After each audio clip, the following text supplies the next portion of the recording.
Welcome to my channel Digital Promoter once again, and in this video we will learn how to set up Google Webmaster for your how to set up your website in Google Webmaster. Okay, so here is Google Search Console. This is the website that I have to set up. Okay,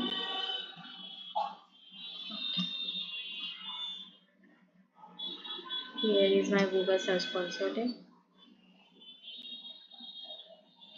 I will add property here. I have already created the account on Google Search Console. Okay,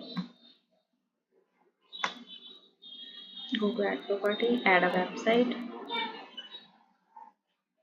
I want to add this. Control C. See, here are two options: domain and URL prefix. Okay, so I will enter here URL prefix. Okay,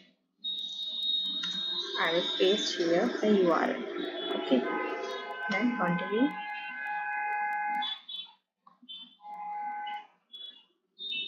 Now it is saying me to upload this file on my cPanel. Okay, first download this file. I have downloaded. Verification is pending. Yes, I I have logged in my GoDaddy. Okay, GoDaddy कहाँ है?